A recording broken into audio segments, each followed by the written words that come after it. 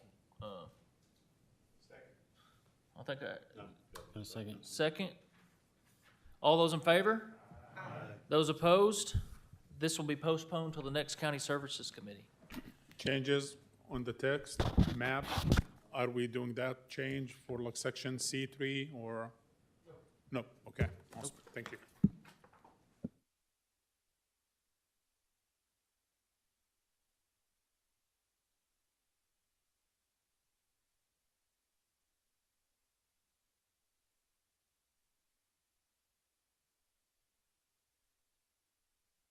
All right, next item up is item number 10, an ordinance amending the archives budget for 2024 and for other matters pertaining thereto. I'll comment on this just to say that if you guys remember, we're rolling through this county trying to bring efficiency in different manners. If you remember last year, we eliminated the archives budget.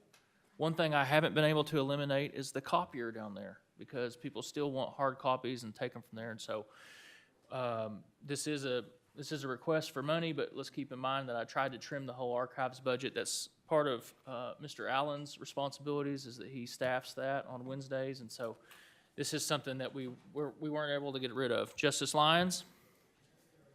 I move that we pass this on to the full quorum court with a due pass recommendation. I have a motion to pass to the full quorum court with a due pass recommendation by Justice Lyons, a second by Justice Dean. Any further discussion on this item? Any public comments on item number 10?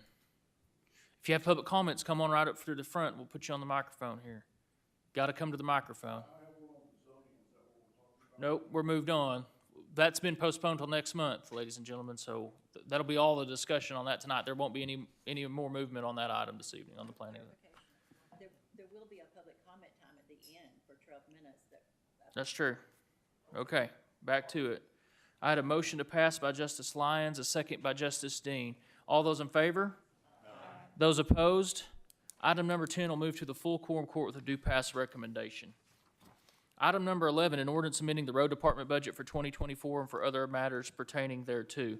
The road department has sold culverts over this year. They would like the utilization of those dollars. When those dollars get paid, they go back into the general fund. This will reappropriate those monies back into the road department fund. Justice Lyons? I move we pass this on to the full quorum court with a due pass recommendation. I have a motion to the full quorum court with a due pass recommendation by Justice Lyons, second by Justice Dean. Further discussion on item number 11? Justice Dennis? Yes, I didn't know that we did that we sell culverts. Do we sell gravel? We don't normally, we can. The culvert's an issue of whenever somebody puts in an ingress and egress, we prefer them to get that from the county so that we can size it correctly. It's not a perfect system. I think it's a great thing. I just didn't know it. Yeah. I just didn't know it. And so what about like the people who own what we call private roads? It's a culvert no matter what, even if it's their driveway. We prefer them to come purchase that from the county so that we can make sure it's sized right and that the water flows correctly so it doesn't top the road. Okay. Do we ever give them free? We only give them if they're salvaged property from the county that would be used and worthless. Okay. Well, I guess what I'm saying is I'm concerned about some of the private roads that we used to take care of. And if there's a way for those folks to get a discount, you know, they're taxpayers and they're paying, but now they don't get the services. Yeah, it's not a revenue generator for us by any means. Well, yeah, hardly anything we do is, but. Shouldn't be. I mean, I'm not complaining. I mean, it's not supposed to be a revenue. But on those that have public roads, I could see how we could benefit them if we have surpluses or, as you said, salvaged items or things like that. I'm just wanting to help those people because there's a lot of them out there and it's starting to come to the surface now because it's been a year or two since we stopped doing public roads, or private roads. And so, you know, getting more requests for more things, or how can I get back on? I don't know that we've ever done a private road as a county. We certainly shouldn't have. Never done a private road. I don't know what you're talking about. What are you talking about, maintaining a private road? I'm talking about private roads with the little rectangular signs that. Yeah, that doesn't. They're pardon? We don't maintain those. I mean, Right. and that gets really. But they used to maintain some of them. And so, you know, they used to do That's them. problematic. That's very problematic. Yes, it is. Don't- Yes, it is. But it's also problematic for those people who bought on Sure. those roads. Yeah. And at the time, they were being graded, and now we don't grade them. We were you understand by state law. No, I don't understand all over Okay. state laws. I think we've strayed way off of tiles and culverts here for a Yeah. minute. I'd love to have this conversation with you. Justice Lemmy? Well, they used to, whenever they sell a culvert, okay, let's stop one. Do you still require a permit? Do we require a permit to Yes. put a culvert? Yes. Okay, so that's good. But it's also good that the county is selling them the culvert, but they also used to put a load of gravel on them, sell them a load of gravel per that one culvert at Yeah. that time. They still doing that? Ideally, we go install it. That's perfect. The That's citizen what we doesn't. need to do. The citizen purchases a culvert and then is done with it from then on. Yeah. Of course, it's the honor system, and there's, like many things, there's things that go on all across this county that we don't catch. But preferably, the citizens are working with us, and we're absolutely trying to give them a good deal. And it's been a good deal over many years. It's worked out good. And it's good that the county road department puts them in, because if they put them in wrong, the only one they can blame is yourself. Absolutely, we prefer it. We prefer to come help the citizen as much as we can in this endeavor. That's correct. Did you sell $43,000 worth? Or do you know for sure? I don't have the details of that. I don't have those broken down by any kind of number or anything like that. Thank you. I mean, it would have. Yes. Further discussion on this item? Public comments on item number 11. Seeing none, I have a motion to pass item number 11 to the full quorum court with a due pass recommendation by Justice Lyons, second by Justice Dean. All those in favor? Aye. Those opposed? Item number 11 will move to the full quorum court with a due pass recommendation. Item number 12, an ordinance amending the road department budget for 2024 and for other matters pertaining thereto. We had a surplus equipment auction last month. We raised over $400,000. We would like to put that into our asphalt for the year. Justice Lyons? Move we pass this on to the full quorum court with the due pass recommendation. I have a motion to move to the full quorum court with a due pass recommendation by Justice Lyons, a second by Justice Pond.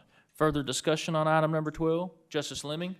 Just one question. Whenever you do the disposals, are you gonna have a list of that stuff? I don't think it's on our disposal because we sold it, but I can get you a list of what was in the auction and what it sold for sure. Any further discussion? Any public comments on item number 12? Seeing none, we'll take up the question. I have a motion to pass by Justice Lyons, second by Justice Pond. All those in favor? Aye. Those opposed? Item number 12 will move to the full quorum court with a due pass recommendation. Item number 13, an ordinance creating a special revenue fund and the animal shelter fund for 2024. If you guys know, we got we got a contribution for Lester Holwick's estate. We're going to track that into different budgets so we can see we can separate those expenditures. Justice Lyons? I move we pass as a full quorum court with a due pass recommendation. I have a motion to pass to the full quorum court with a due pass recommendation by Justice Lyons, a second by Justice Dean. Further discussion on item number 13? Public comments on item number 13? Seeing none, we have a motion to pass by Justice Lyons, a second by Justice Dean. All those in favor? Aye. Those opposed? Item number 13 will move to the full quorum court with a due pass recommendation. Item number 14, an ordinance creating a special revenue fund and the drug court fund for 2024. The drug court received another grant. We're wanting to create another fund so that we can track that grant separately, much like what we're just talking about. Justice Lyons? I move we move this to the full quorum court with a due pass recommendation. I have a motion to pass to the full quorum court with a due pass recommendation by Justice Lyons. I heard second by Justice Bowerman. Any further discussion? Justice Simons? Thank you, Chair. Do we need to have this extend into 2025? Is this a short-term account needed, or is this going to be something that we need to amend for the 2025 budget as well? I don't have a perfect answer for you. What I can say is I think when if you do the end of the year, the grants cleanup ordinance that we do, we can have that added into that. Perfect. Absolutely. We'll carry on this ordinance and the sentiments within that ordinance. Good deal. Further discussion on item number 14? Counselor reminds me that this is also a ledge audit requirement to break this out like this, and so this is another reason why we're doing. Public comments on item number 14. Seeing none, we'll take up the question. I have the motion to pass item number 14 by Justice Lyons, second by Justice Bowerman. All those in favor? Aye. Those opposed? Item number 14 will move to the full quorum court with a due pass recommendation. Item number 15, an ordinance amending the DEM budget for 2024 and other matters pertaining thereto. Every 5 years, we have to complete a hazard mitigation plan. This is done through the Northwest Arkansas Economic Development District. They have charged us $40,000 for that plan. It's every 5 years. We did not think to put it in the budget. This is actually a couple years late. This plan's critical for especially grant applications. So especially our municipalities, this burden falls upon us to get finished, but the municipalities use that report to get grant funding within their municipalities. This report is 90% refundable by the state of Arkansas. We just need this money put into the DEM budget so that we can pay for it and then start recouping our refund, but we have to have the money in hand first, if that makes sense. We have to pay it forward before we can get the... I have a motion to pass to the full quorum court with a due pass recommendation by Justice Lemming. I saw second by Justice Ricker. Any further discussion? Justice Simons? Well, I was queuing up my mic to make that motion, but yes, 2 years ago, this became evidence when we missed out on some grant opportunities by not having this done, specifically in Springdale in my district. So, yeah. Absolutely, and we have plans with the Economic Development District to make sure we don't do that again. Any further discussion on item number 15? Public comments on item number 15? Seeing none, we'll take up the question. I have a motion to pass by Justice Lemming, second by Justice Ricker. All those in favor? Aye. Those opposed? Item number 15 will move to the full quorum court with a due pass recommendation. Item number 16, an ordinance amending the sheriff, jail, and jail and maintenance budgets for 2024 and for other matters pertaining thereto. This is some of the funds that the Washington County Sheriff's Office has earned doing special event security. They were requesting that this be put back into their budget so they can recoup those costs. Justice Ricker? Motion to send to full quorum court with due pass recommendation. Motion to pass the full quorum court with a due pass recommendation by Justice Ricker. I heard second by Justice Lyons. Any further discussion on item number 16? Public comments on item number 16? Seeing none, we'll take up the question. I have the motion to pass by Justice Ricker, second by Justice Lyons. All those in favor? Aye. Those opposed? Item number 16 will move to the full quorum court with a due pass recommendation. Item number 16, an ordinance anticipating and appropriating additional revenue in the amount of $81,584 in the Drug Court Grant Fund for 2024 and other matters pertaining thereto. This is another grant that the drug courts received. This is us accepting that fund and allocating out to their budget. Justice Ricker? Make a motion to send to full quorum court with due pass. Motion to full quorum court with the due pass recommendation by Justice Ricker, second by Justice Dean. Further discussion on item number 17?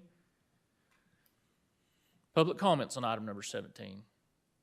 Seeing none, we'll take up the question. I have a motion to pass item number 17 to the full quorum court with the due pass recommendation by Justice Ricker, second by Justice Dean. All those in favor? Aye. Those opposed? Item number 17 will move to the full quorum court with the due pass recommendation. Item number 18, an ordinance amending the JDC budget for 2024 and for other matters pertaining thereto. Justice Lemming was asking Director Tinsley about this a while ago. This is to help him out with a shortfall in his overtime line item that he's experienced this year. Justice Lemming? Well, if it's $3,000, did he say a week or a month? A week. We might need to hire somebody. Man, I think that's the $1 million question. Thanks for pointing that out. Justice Lyons? Move we send this to full quorum court to due pass recommendation. I have a motion to pass to the full quorum court with a due pass recommendation by Justice Lyons, a second by Justice Dean. Further discussion? Any public comments on item number 18? Seeing none, we'll take up the question. I have a motion to pass to the full quorum court with the due pass recommendation by Justice Lyons, second by Justice Dean. All those in favor? Aye. Those opposed?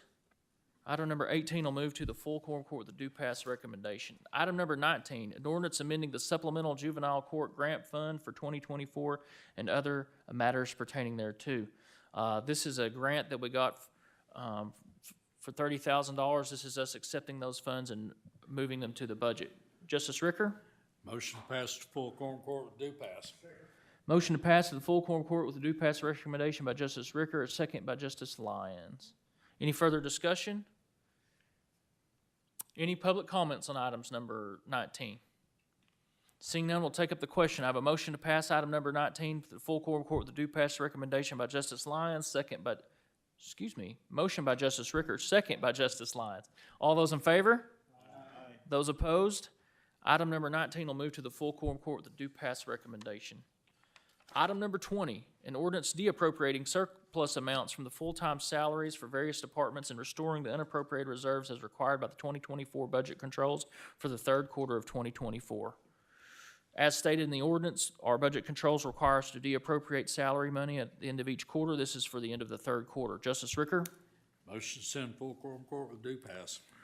Motion to send to the full quorum court with a due pass recommendation by Justice Ricker, second by Justice Simons. Is that correct, Justice Simons? Any further discussion on item number 20? Public comments on item number 20? Seeing none, we'll take up the question. I have a motion to pass item number 20 to the full quorum court with a due pass recommendation by Justice Ricker, second by Justice Simons. All those in favor? Aye. Those opposed? Item number 20 will move to the full quorum court with a due pass recommendation. Item number 21 is the annual budget, an ordinance establishing the Washington County annual budget for the fiscal and calendar year 2025.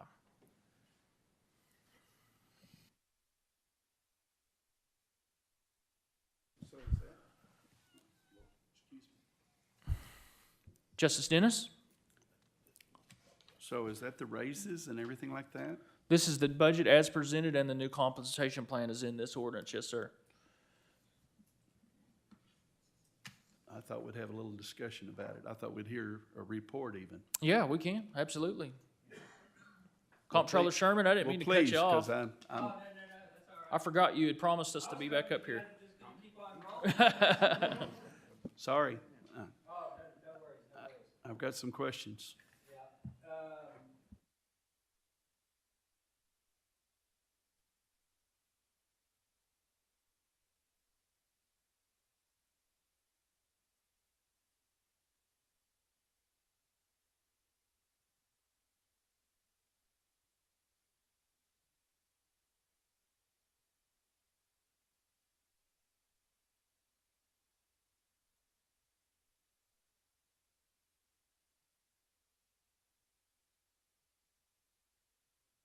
I'm sorry, will you cue your mic? We need to get that mic. Yep, sorry.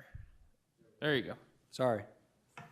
The requested budget right now is 127 million. The one thing that I always throw out there to you guys is I take that 10 million out of ARPA money that is going to go towards the COVID mitigation project at the jail. The reason why I do that is because we've set aside that 10 million and the 14 million. You guys have set that aside in the past to pay for the EOC and the COVID mitigation project at the jail. So that would kind of artificially inflate the budget. So if you take that 10 million out, it's 117 million, and that is about, I think it's 2.5% increase over last year. Last year, the budget was about 115 million. So of that, the projected carryover, the holdback, which Bobby's required to do by law, is going to be 13.8 million. So that will carry over into next year. We also have 15.1 million in the reserve fund. That is a true, what they call rainy day fund. We've had discussion about that in the past. That is not appropriated for anything, so that is going to carry over.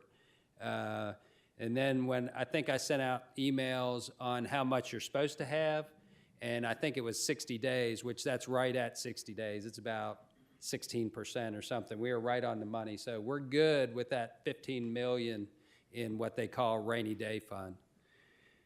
The unappropriated reserves for county general, if passed, would be 4.1 million. So that's a solid amount in unappropriated reserves for anything that might come up next year. Unappropriated reserve for roads is 949,000. Unappropriated reserve for the jail is 924,000. These are all on your talking points there.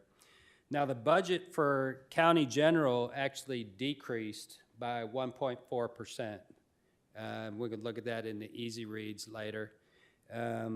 Last year it was kind of artificially inflated a little bit, some of that because of the roof project, which was $5 million. The roof project has been complete, and 2.8 million of that was still available, so that was put into the buildings and grounds capital account for 4010. I told you that the budget does not reflect the 14 million of ARPA money because the way that carries over, it carries over through the grants department. When they do their appropriation ordinance for carrying over, that money's already appropriated. So really, on the 127 million, you could add 14 million. But 24 million of that is construction projects of the EOC and the COVID mitigation project at the jail. We are going to have a little bit of a shortage for those two projects that we'll have to come up to. Dave, can you go to page 355, the easy read?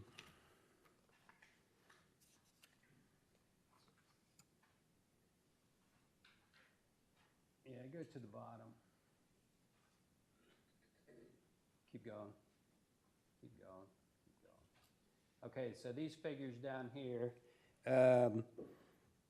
as I said earlier, if you take out the ARPA replacement funds of the 10 million, the budget increase is 2.8 million over last year, which is 2.5%.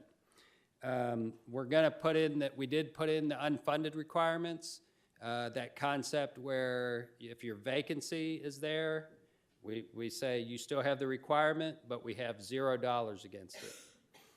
That is to the tune of 1.1 million.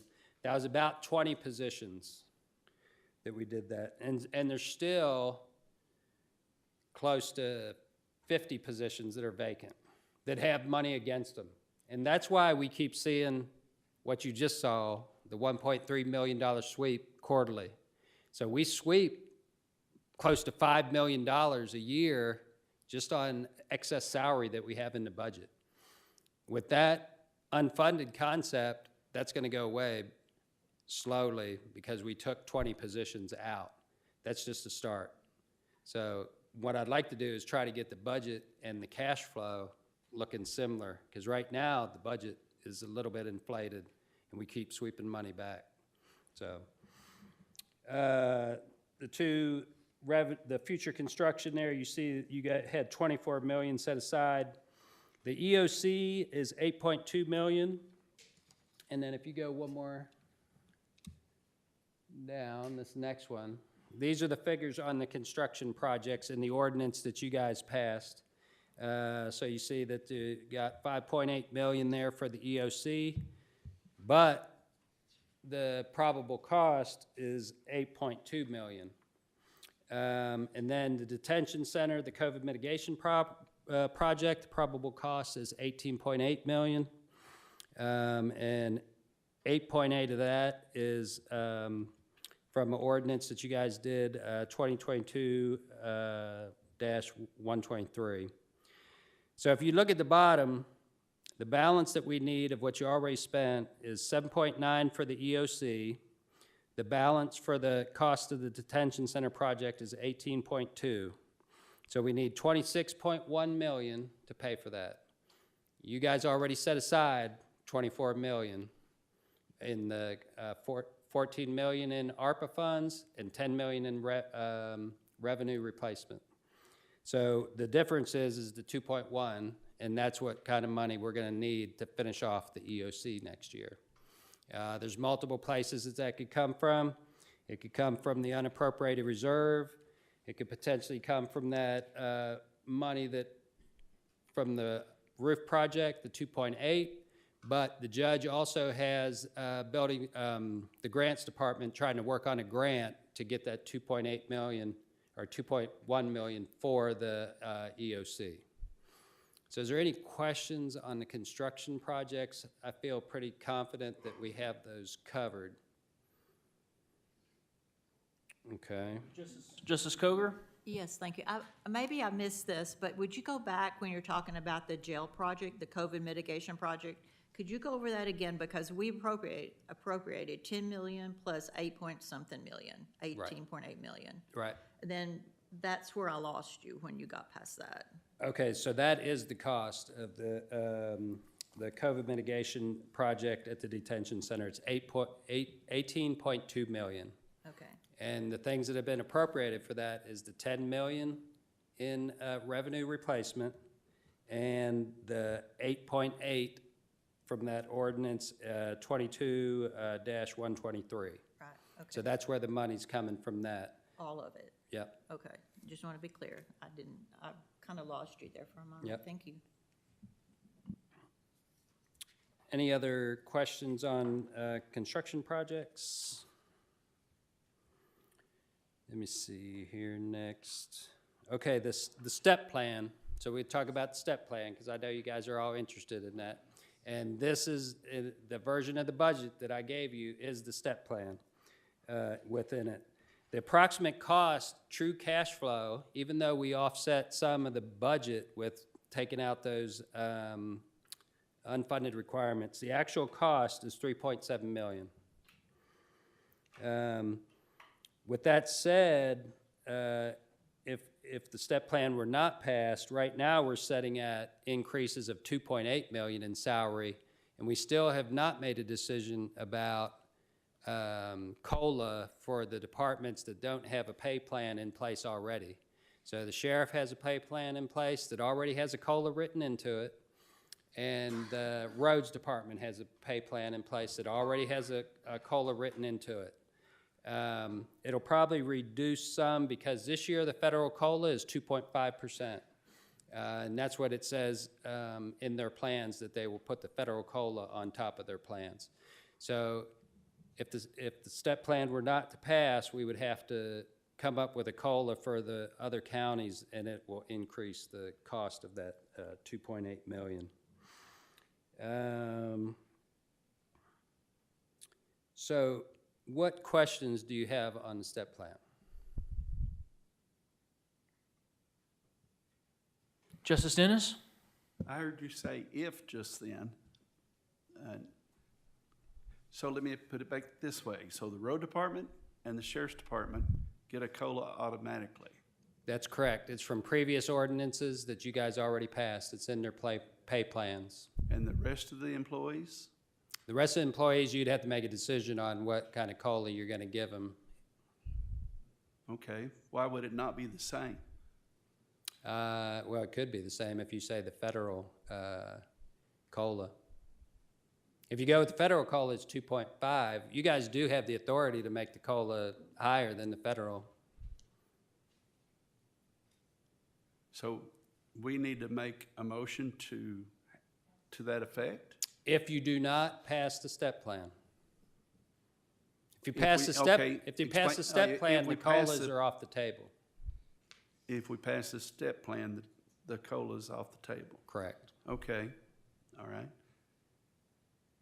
Because the COLA's built into the step plan.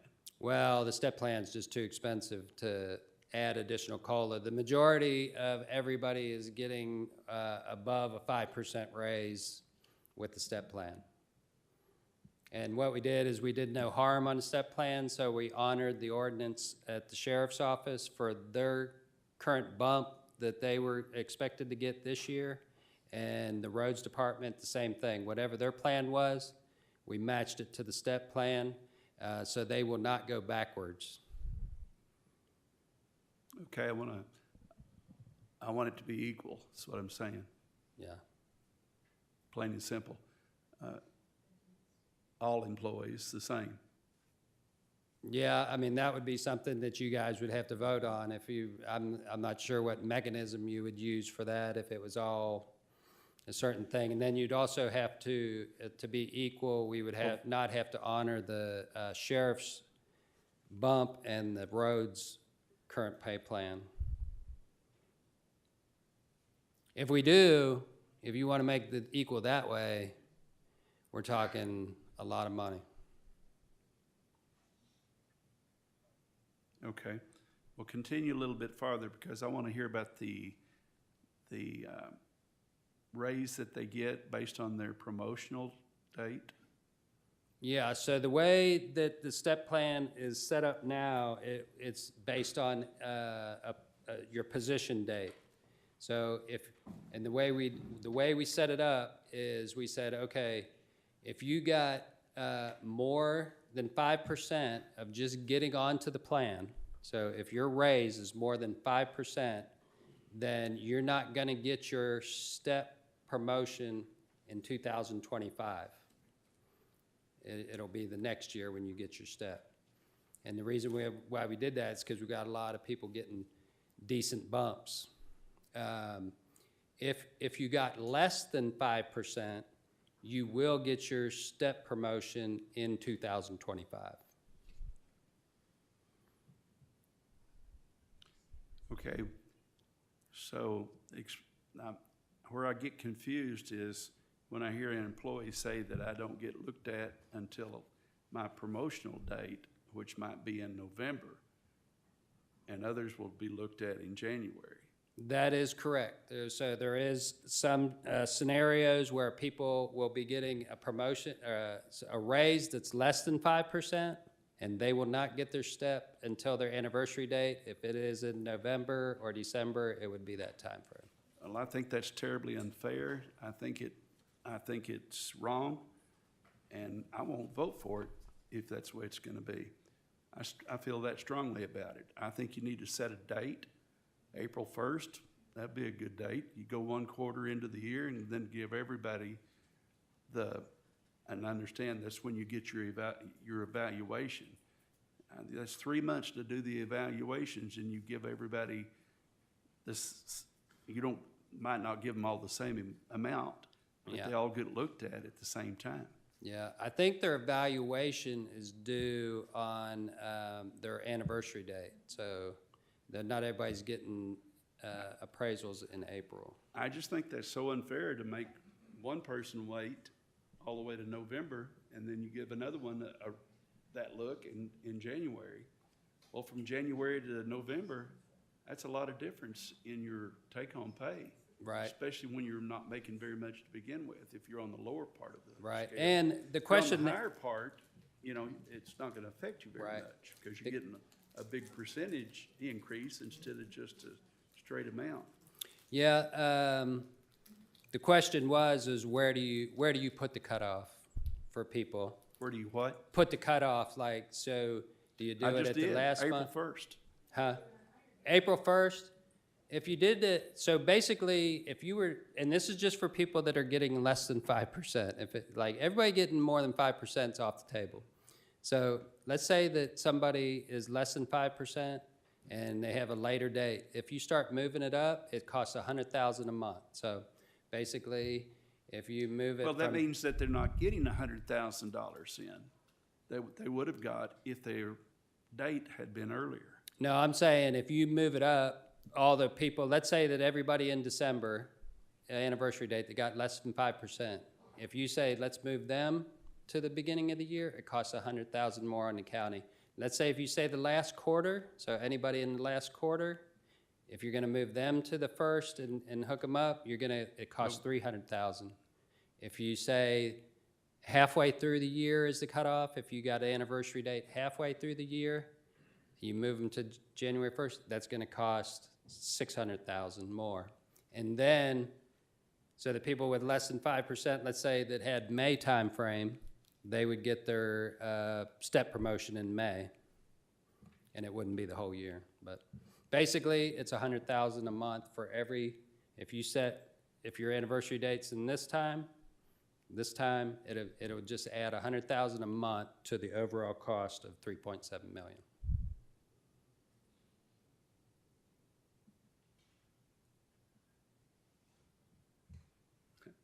I don't like it.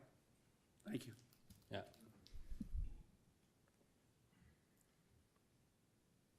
Justice Dean? I wanted to make a motion to pass the sign to the full quorum court.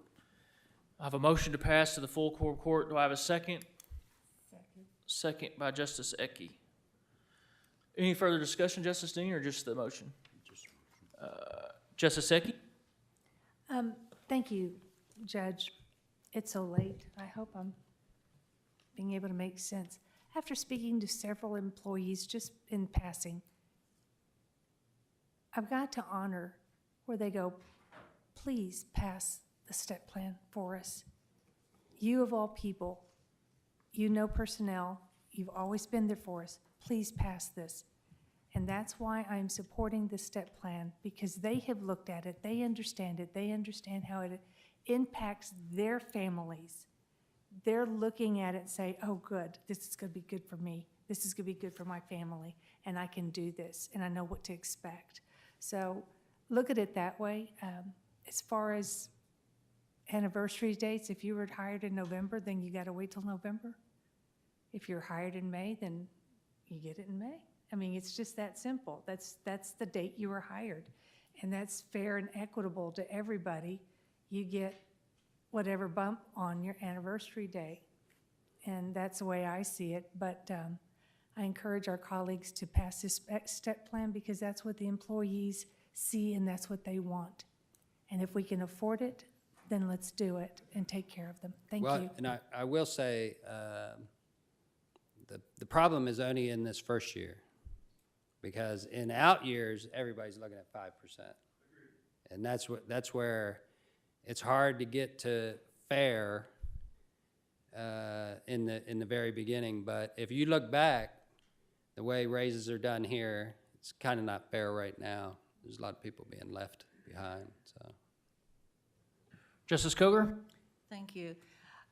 So this budget is not ready to be passed tonight. I mean, I was going to make a motion to table it, but I'm still going through the justification letters. And I have some questions about it that people have posed to me.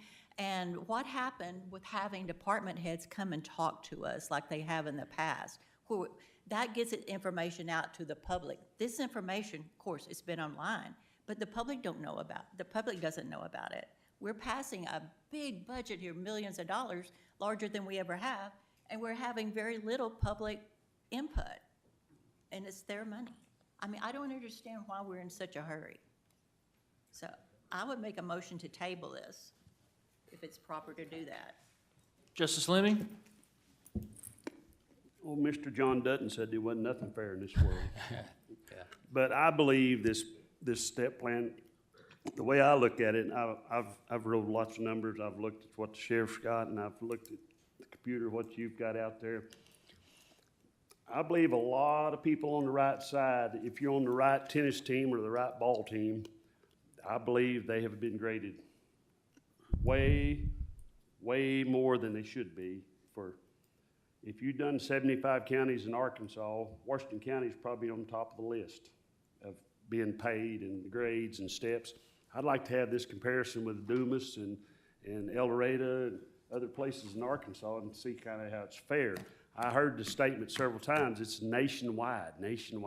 I really don't care what happens in New York, and I really don't care what happens in California. And I want our employees to be paid well in Washington County. We're one of the richest counties in Arkansas, and I don't have a problem with being the highest paid in Arkansas, but I like Arkansas, 75 counties, not nationwide. But I believe if you're on the right tennis team, I believe this is a good plan. Last year I voted against the COLAs because I knew we had come to this point. Just because they voted it in that they would get a COLA, that don't mean they would get a COLA. And if we want to say 5%, they get the 2.5% they guaranteed them last year, we'll give them another 2.5%, that's 5%. Oh, that's for sure. I mean, the ordinance is only as good as the next ordinance. That's So, right. I mean, you can cancel those As far as I'm concerned, we ordinances. shouldn't have done that last year, but we did. I did, and I voted against it and whatever. But I believe our employees need to be paid. But I believe they need to be, Mr. Dennis is right, I believe they need to be fair. What I'd like to do, which I know we can't do it, I'd like to take the amount of money it's gonna cost us, 3 point so many million, and the employees that are actually working, give it to them all in one sum. Just divide it out how many employees and pay them. Would be a whole lot more fair than giving somebody 6,000 over here, giving this guy 1,000 over here. That's not fair. Giving it to employees that's been here 2 years and the employee's been here 16 years, making more of the 2 years versus a 16-year guy. It's not fair. This grading, when I worked for the State Highway Department, you have a rough grader, you have a finished grader. We've got 13, 14 road grader guys down there, and none of them make the same. How that works, I don't know. If you've got 40 years, then I understand how it works, but if you've got 2 years and 1 year and 3 years, there ain't no way that's fair to the employees. And you can only run a road grader certain ways. I had a rough grader title for 13 years for the state. You can only drive a dump truck same too. I mean, you've got dump truck drivers down there that's all over the chart. There's nothing fair about it for them guys. So, you know, last year I think we also had a step plan in the road department, and I think there's some of them employees that's actually supposed to have got the step this year that if it don't pass, they're not going to get it this year. So it's not fair to them either. Yeah, I mean, So- you guys have the prerogative of doing an ordinance and saying everybody gets the same. I mean, I'm not sure, I don't necessarily agree with it because I think capitalism, you sort of, if you have, you know, more responsibility or you bettered yourself or whatever, but I mean, that's up to you guys. I'm kind of. I understand that. A I'm a lawyer's got a degree, he's got to go to school, he's got to learn something. But that lawyer probably can't go down there and crawl on a road grader and run a road grader. Them guys is getting X amount of dollars versus this guy getting X amount of dollars. Yeah. Because I guarantee you, there's a lot of you in this room can't run a road grader, or can't drive a dump truck. 'cause you're Oh, not I can't CDL. do it for sure. But I'm saying, did you guys have the But prerogative? they're You worth just as much as these other folks that think they're worth way up here. Yeah, So- I mean, I don't. I think it's unfair, but we'll move on. Thank you. Justice Lyons. Thank you, Judge.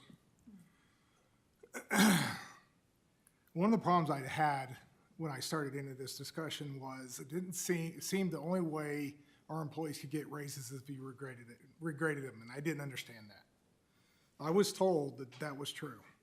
I found out in the last week that's not true. Based on our employee handbook, there are provisions in that employee handbook that provides for merit raise eligibility and a process by which to award those merit raises. And I don't understand why we haven't been using them.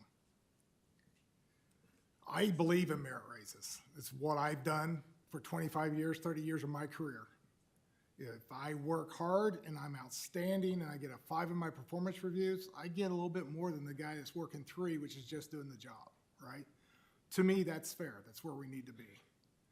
I think we need to use the employee handbook. There may need to be some adjustments, but it defines eligibility and it defines a process that I think is pretty close to where I think we should be. I think we as a quorum court should budget X% for merit raises. That percentage gets allotted to each department based on their payroll, and it's up to the leadership of that department, based on the performance reviews, to allocate it. It's the way I've seen it done for 20 years of my life, and it's the way I think we should be doing it.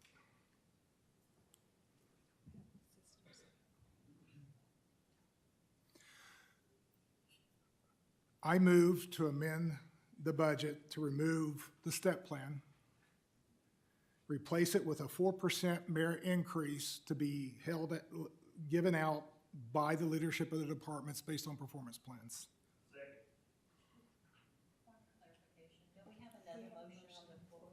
We do have a motion on the floor. Let me figure this out with Counselor when he gets done making notes.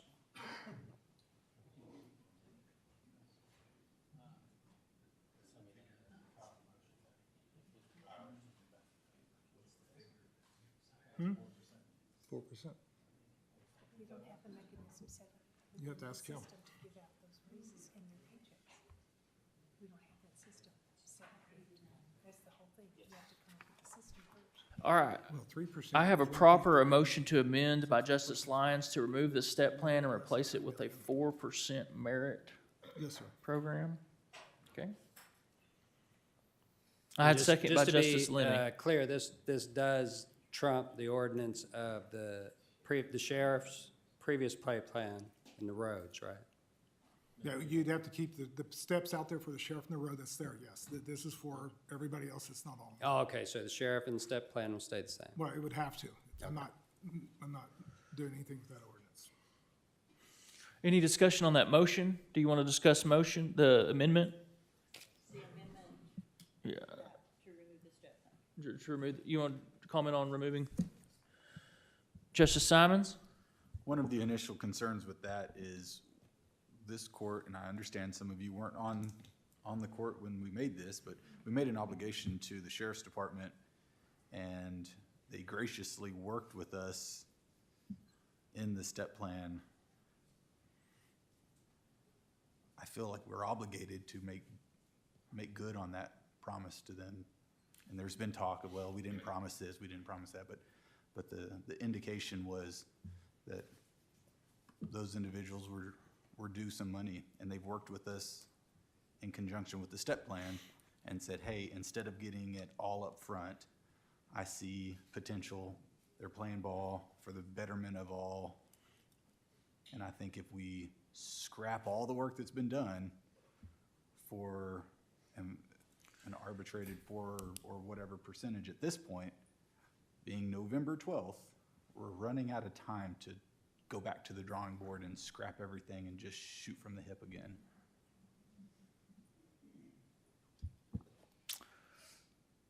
Justice Koger? Thank you.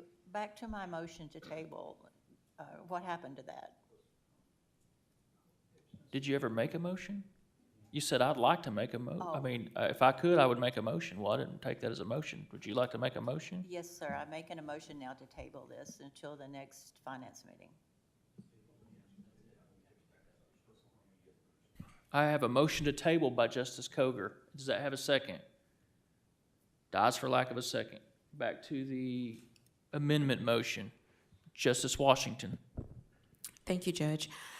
So this is the place we find ourselves every year about this time. For as long as I've been on the court, we've talked about how to make the salaries fair and all of that. And I really believe that this is as close to fair as we're going to get for right now. The comptroller has expressed this is for 2025. If we decide that it doesn't work for us in 2025, we have the prerogative to do something different. I know I first met with the comptroller back in August, I think. We've had like 3 months for all of these suggestions to actually present them to him. When I met with him and with HR, they asked, do you have any questions? Do you have any suggestions? And I think that for us to wait until November the 12th to now go back and try to totally redo this, that just puts us up against the clock to be sure to get this done. And I would hope that we don't want to find ourselves in the situation that we're in most times, trying to pass a budget at the very last minute in December. So I would hope that the colleagues would not support the amendment. They have put time into that. They've offered us the opportunity to ask questions. And I really hope that we would trust what our comptroller has done. And also our treasurer sat when he was asked what he felt about the program. He said that he agreed with it. So I would hope that we would not support the amendment and that we would pass the original motion that was made. Justice Dennis? Thank you, Judge. I wanted to clarify a little bit. I'm not against the overall plan. What I was concerned about is and it's been called the promotional date and it's been called the anniversary date. Which is it? And I understand that sometimes they don't even know what the date is correctly. But those people who are going to have to wait until November are missing just the raise part. And it's just it's not everybody. I mean, it's got to be, everybody's got a birthday in different months, of course. And if that's what it's based on, is their hire date. But that's the part I'm not happy with. I'm happy with the rest of it. I just want those people to get looked at earlier in the year, because you lose a year if you were hired. Is it the hire date? Someone tell me, is it the hire date or the promotion date? It would be your position date. Whenever you entered that position, when I say promotion, that's where you're getting your raise. So your raise date, whatever you want to call it, but it is the position anniversary date. So whenever you went into that position, that's when it would be. So when you went into that position, so you might have been hired in November, but you got a promotion in January, then you get it in January, not in. Correct.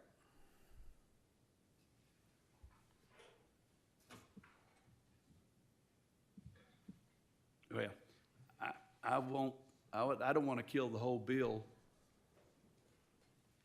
over that, but at the same time, that's so unfair to explain it.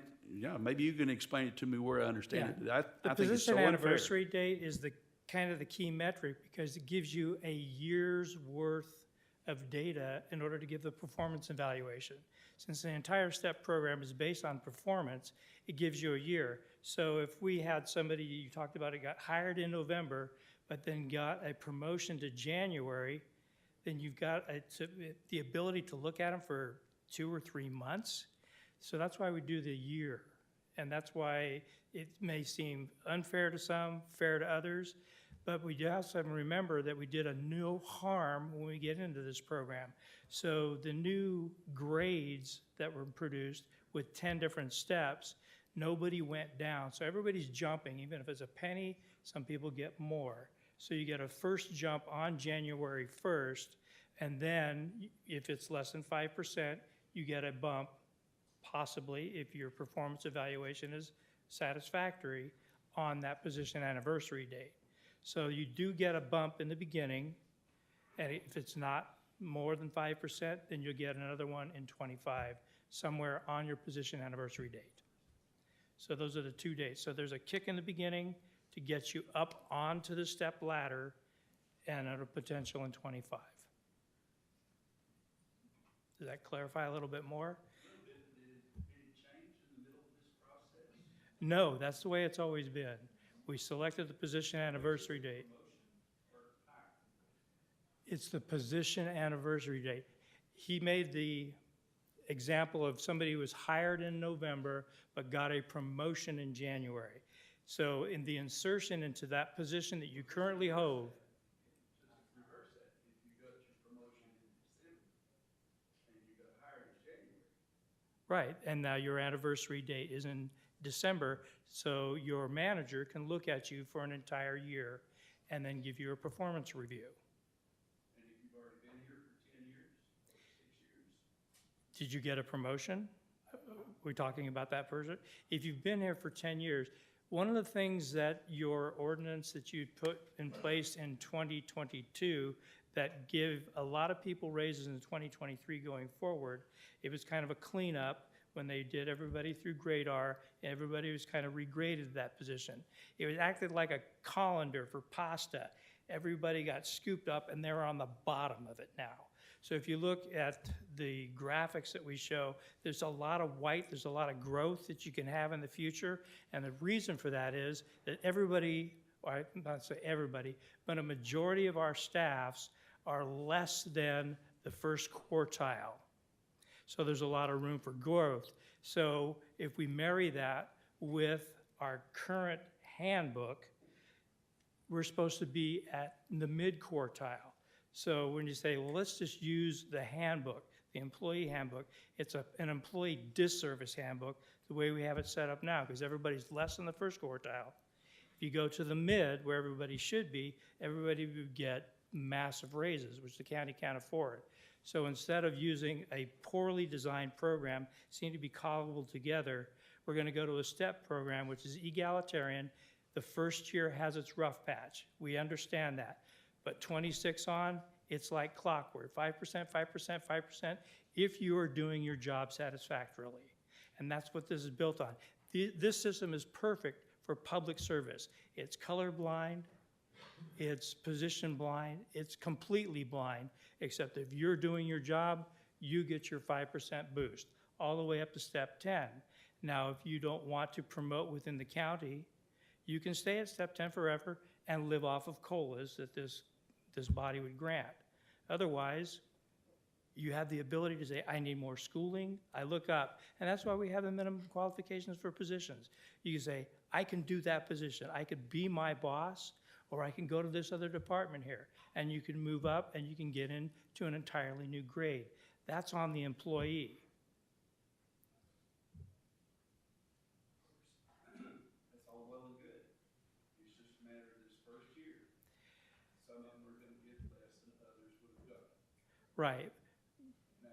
But from what I got last year, all my employees, they got a COLA. None of them were given an increase based on their outstanding performance. That was an insult that I cannot verbalize without getting super angry. I cannot believe that my staff brought us from point A to point B with all our network security and stuff like that, and they got a COLA that may or may have not matched the federal COLA. It was just what this body was willing to give. That's insulting. Now we have a program before you that can really push that forward and say, if I do a good job, I know what I'm going to get. And the funny thing is, psychologically, if I'm at step 2, I don't make $30,000 a year. I look at step 10 and say, I make $44,000 a year. That's what I'm thinking, because all I have to do is perform well, and that's the amount of money I make. Right now, I'm just kind of in an interim step, and I'm going to work my way to that. Oh, and by the way, if I improve myself and make myself more valuable to the county, then I can promote within and get on another step ladder.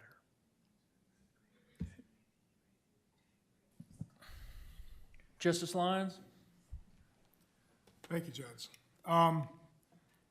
Couple of comments on what's been said. First of all, this isn't last minute.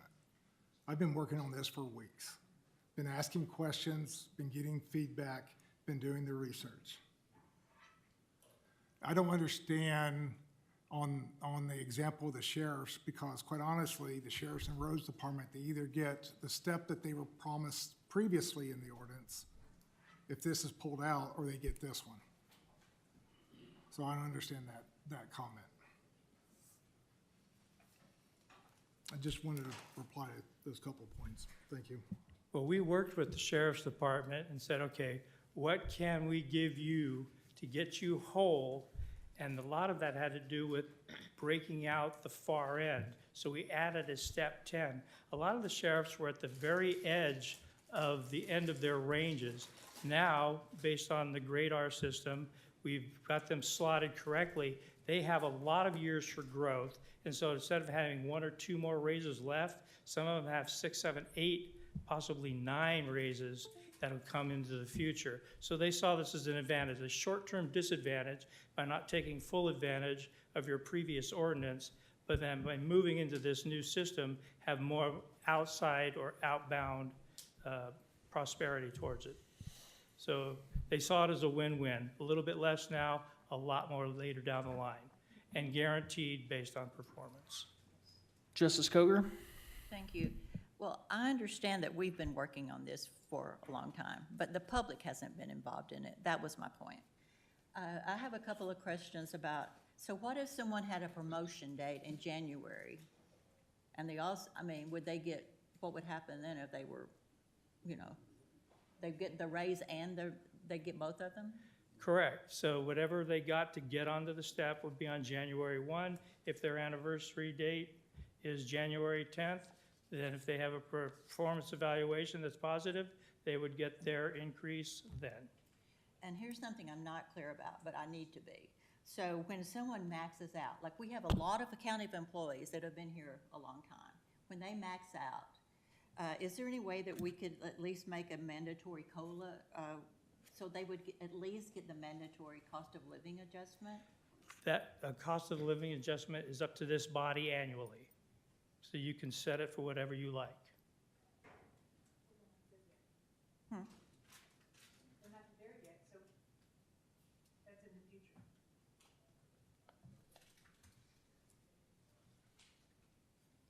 No, I know that this STEP program does not remove the longevity program. So that's still in existence. Okay. So that kind of takes care of that. I'm at step 10. I've been here for 10 years.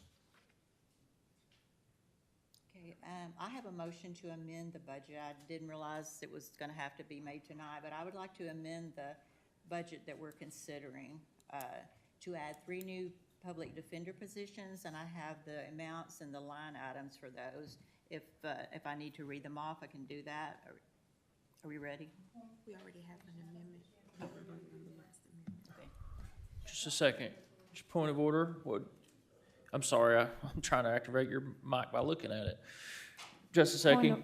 Point of order or clarification. I don't think the justice has the authority to do that. Okay. I'm gonna take it up as a motion to amend.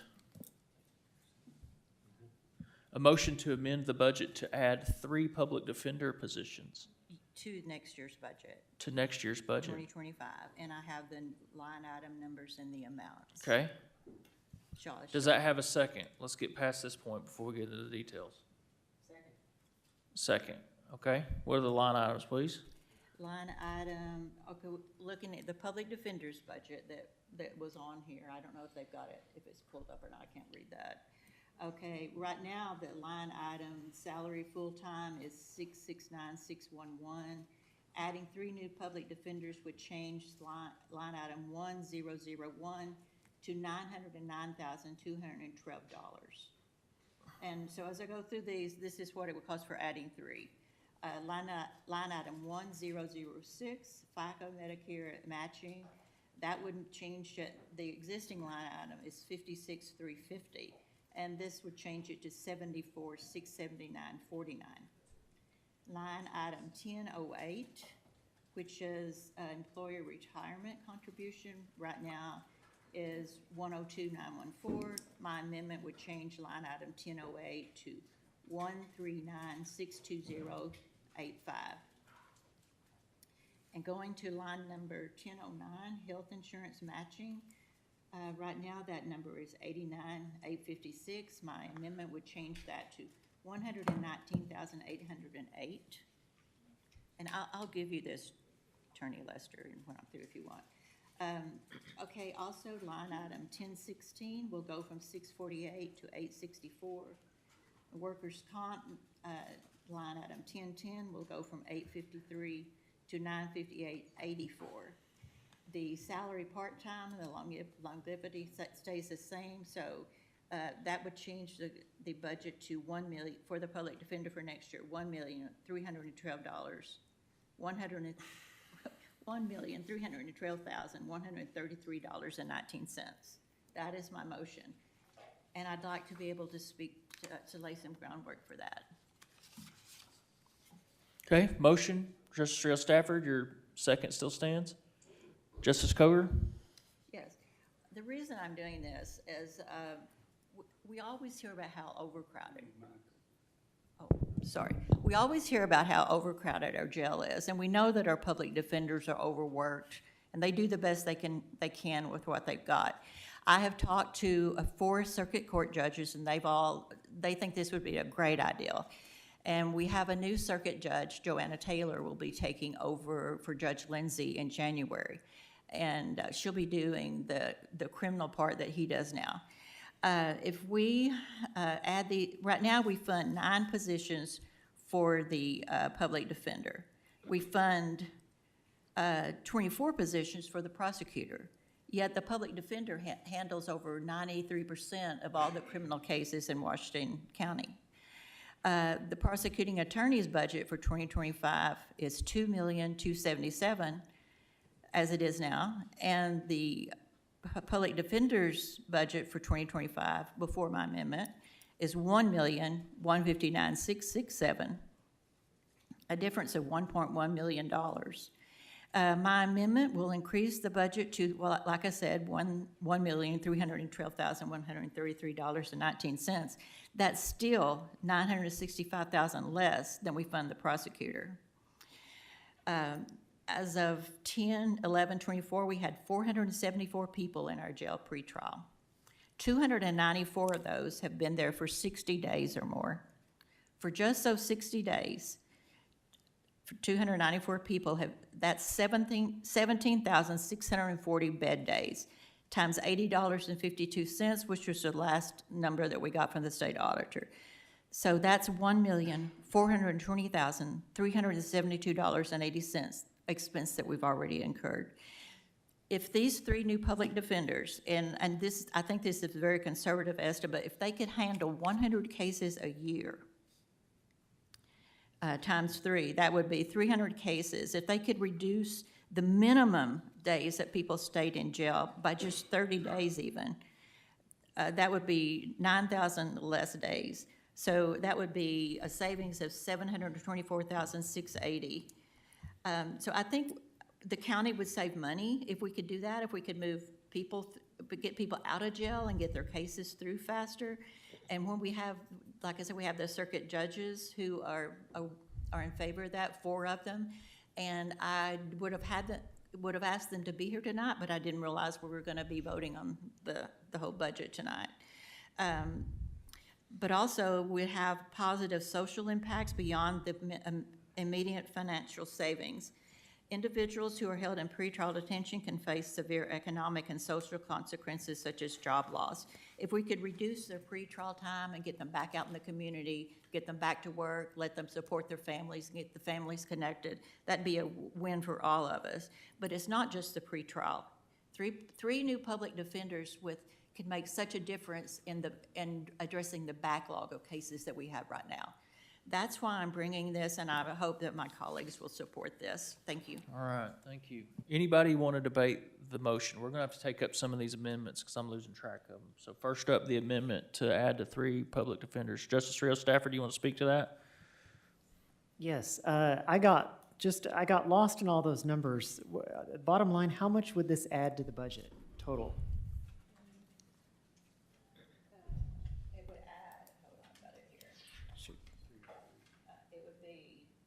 Turn your mic on. It would be $324,911.19 additional. $325,000. More, yeah. Round it up. Okay, and my other question is, these numbers, I guess they originated from the Public Defender's Office, or where did these numbers, how are these numbers arrived at? Will you cue your mic? Let's get this on the record. I got these numbers from Mr. Just a second. All right, what'd you say? Please answer her. The mic wasn't cued yet. Okay, I got these numbers from Mr. Sherman. He was very helpful, thank you. Okay, and the Public Defender's Office is on board? Yes. Okay, because we talked about the judges, we didn't really. Well, I'm sorry. I assume that they are, well, but. the public a member of the public went to the public defender and met with Mr. Denny Highslip and asked me to bring this motion. And Denny Highslip is on board with this. He told the person who went there that he was on board with it and that they would be here to speak to it when it came, but I didn't know it was going to be tonight. Okay, thank you. Speaking to the amendment, Justice Secchi, do you want to speak to this amendment? Yes, thank you, Judge. First of all, the public defender's staff is a state obligation, and the state has failed its obligation to Washington County by a tune of almost $4.2 million annually.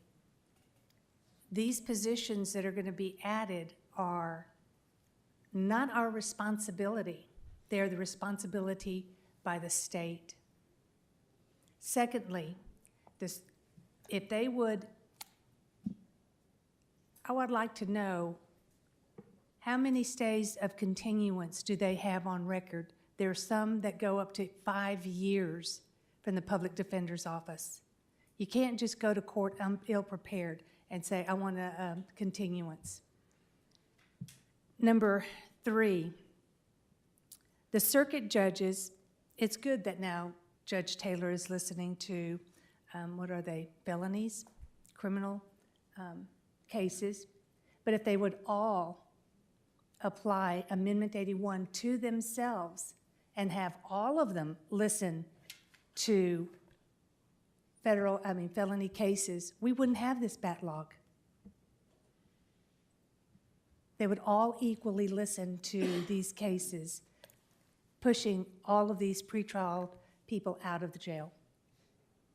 I am not in favor of supporting an office whose obligations is from the state and be saddled with this kind of debt. It's not our obligation. Thank you. Justice Pond? Just where I might be thinking about this a little more clearly, and part of the pros on this, we had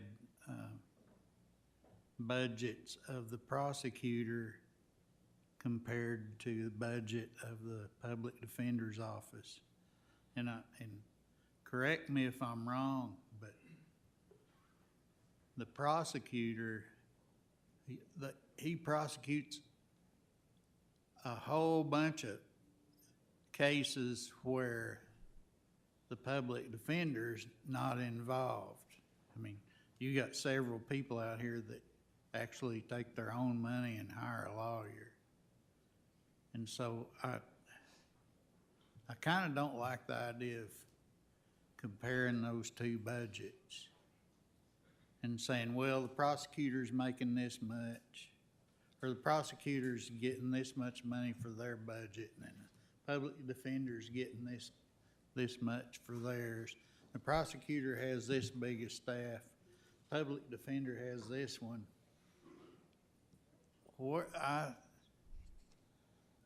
That kind of throws things off. I think somebody pulled some of the stickers off of my Rubik's Cube.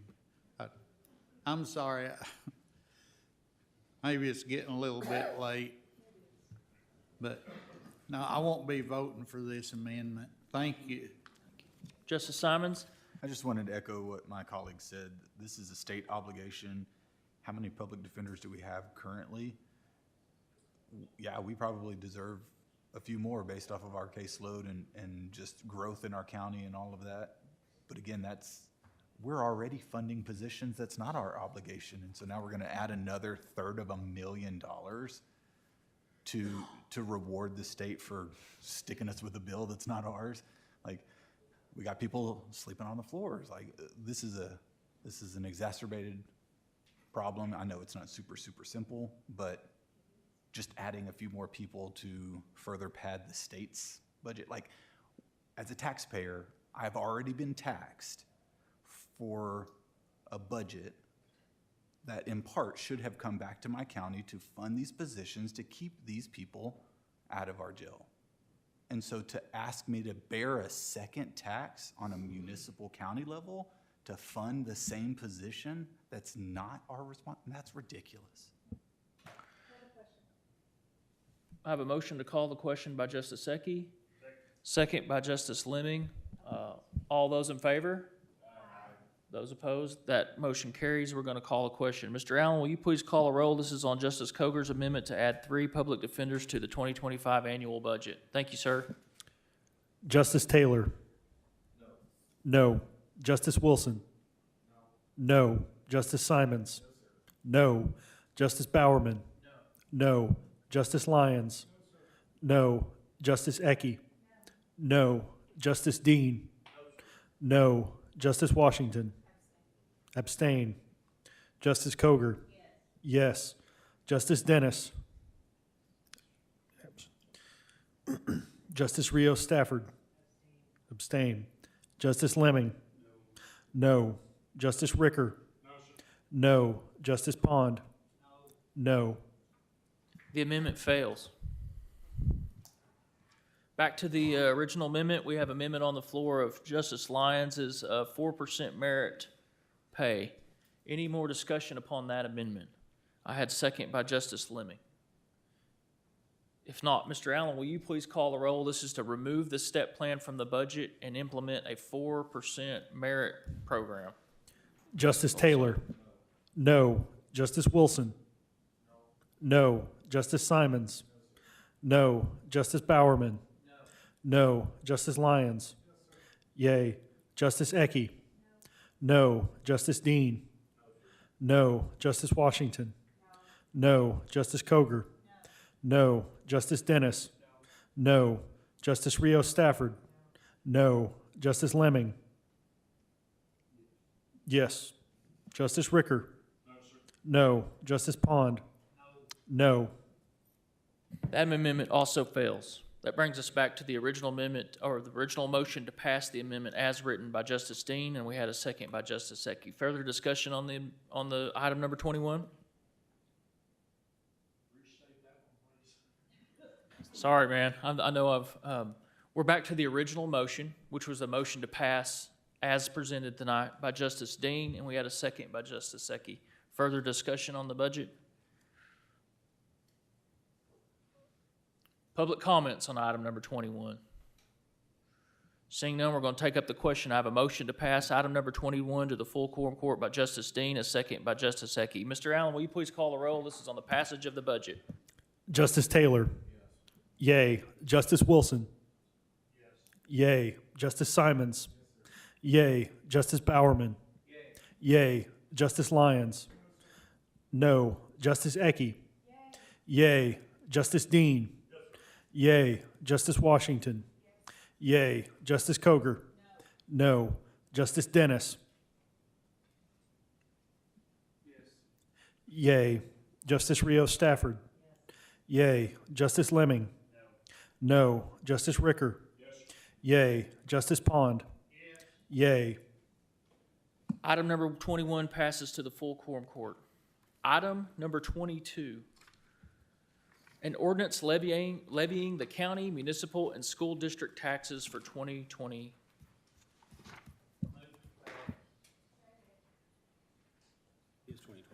Okay. I have a motion to pass by Justice Pond. I believe I heard second by Justice Ecke. Is that correct? Pond. Further discussion on item number 21? Justice Rios Stafford? Thank you, Judge. I just wanted to double check it. You know, at one point we had to reduce our millage because our property taxes, we had so much property tax revenue due to, the reassessment. Does this raise that back up to where it was before? No, ma'am. Okay. This is the same as last year, so we Okay. lost 1/10 of a mil. This ordinance reflects that reduction still. We carried that reduction on through. Okay, thank you. Further discussion about this item? Questions about this item? Public comments on item number 22. Seeing none, we'll take up the question. I have a motion to pass item number 22 to the full quorum court by Justice Pond, second by Justice Ecke. All those in favor? Aye. Those opposed? Item 22 will move to the full quorum court.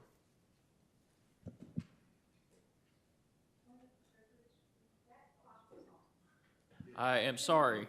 We'd already commented if Commissioner Johnson was here, that would be absolutely reset. He was on that. Justice Lyons?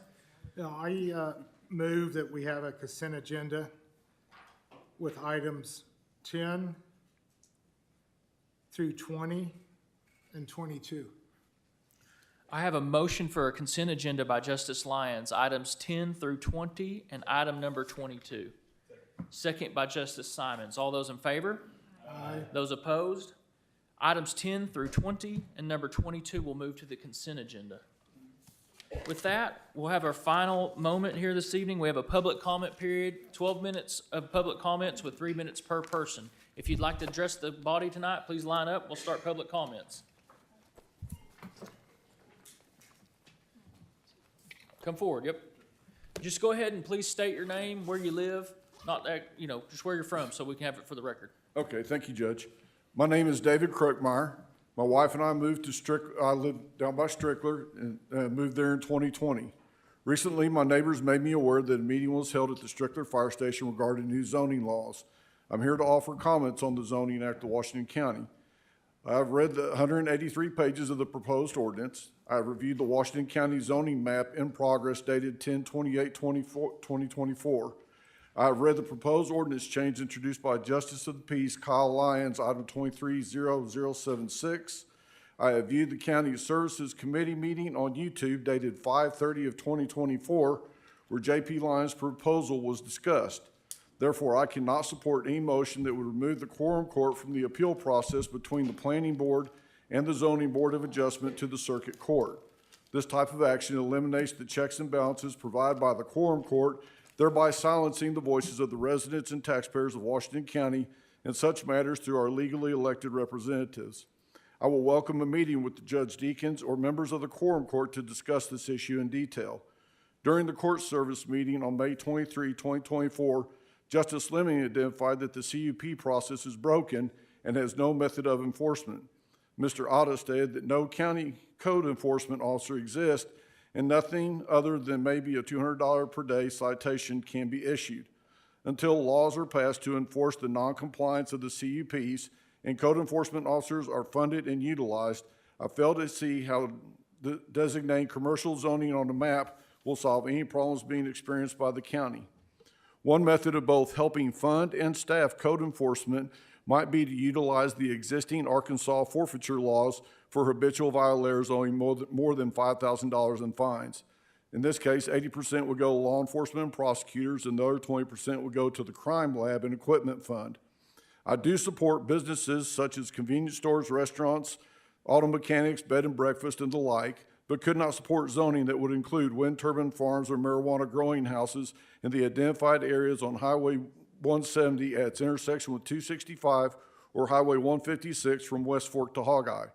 I do have concerns of the effect of changing already occupied residential and agricultural zone properties to commercial in the present and future when some of those properties will be sold. I will welcome a meeting with Judge Deakins or members of the quorum court to gain a better understanding of what is included in the commercial and industrial zoning definitions. Thank you for this opportunity to express my thoughts. I look forward to meeting and discussing ideas with each of you in the future. Thank you. Thank you. Public comments.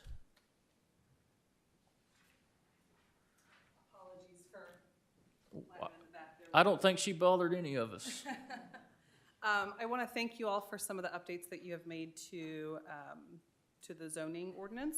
I still have some concerns. I bothered to read through it, and Judge Deakins, you had said that if you don't know something, you try to seek out folks that do and educate yourself. And I started watching older videos of some of these meetings, reading through old ordinances within the county. This new one, unfortunately, it seems like it's a distant cry from other things that have been passed through that better embody the spirit of the county. I also have some concerns because I've heard, discussion between JPs in the quorum court watching some of the previous meetings where, there's concerns about the wedding venue and little things and how this is beneficial to small business and landowners. And in reading through it, I did notice that there is some things that while I'm for sensible growth, so I don't want to cast myself out as someone that's just trying to save the trees here. I do think that you can be sensible and have a balance that preserves what's in the county as well as you grow. I mean, that's naturally what happens.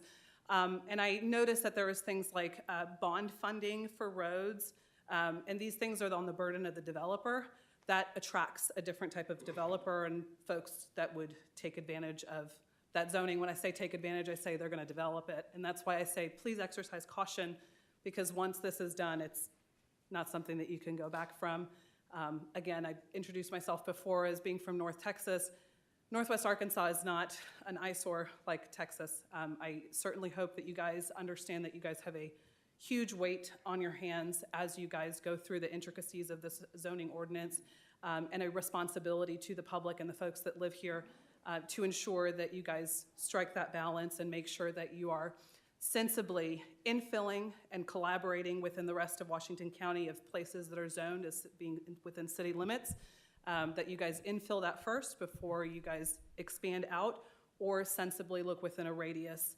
I looked at the map, and in looking at the nodes proposal now, I sincerely feel like if that's passed in construction, you talk about phases and things going through, I just feel like that would just open the door for more expansion. It's like a compromise to gain public support, and I just want you guys to carry that weight and understand the responsibility that you guys have to the public, people that live here, people that value the scenery. And I encourage that everybody go home and read a John Muir quote tonight and see if that helps inspire the direction of where this zoning ordinance goes. Thank you so much. Thank you. Remind me of your name again. I don't think My we name is caught it. Esther Deloise. I apologize. Okay, thank you. Thank you, guys. Public comments.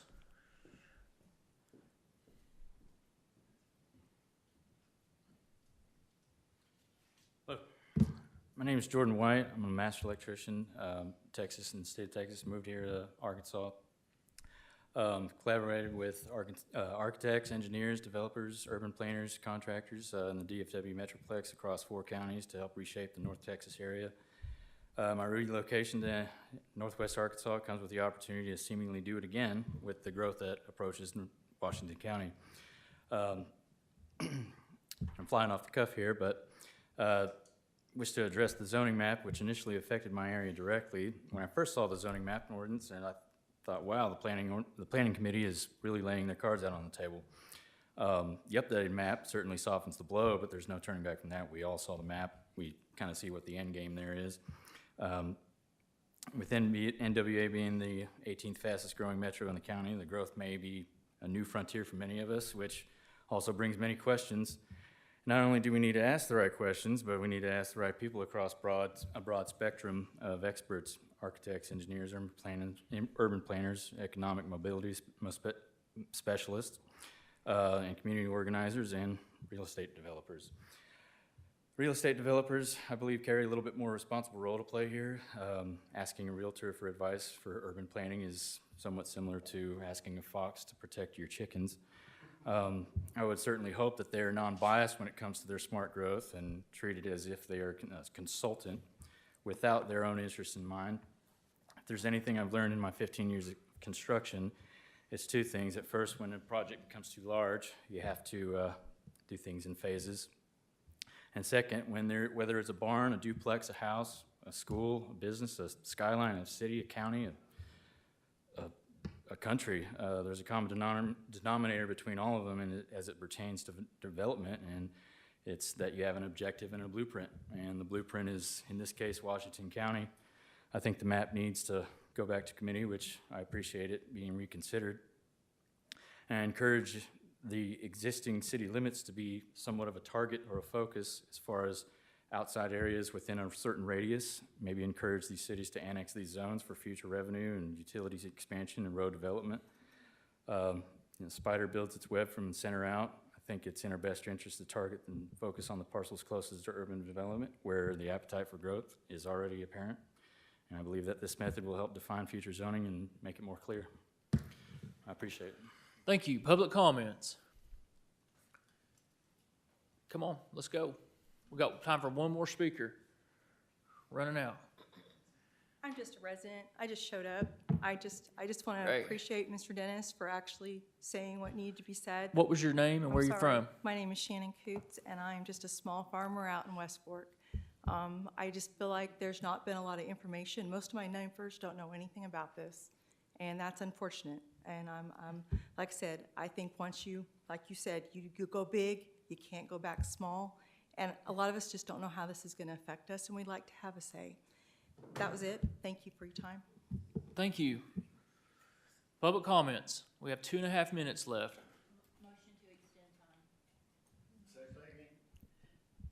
Whenever we take up a motion like that, we need an exact time. Okay,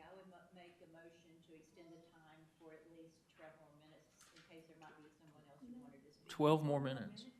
Yes. Okay, does that have a second? Second, all those in favor? Those opposed? We have 2.5 minutes. Okay, thank you. My name is Kenley Casey.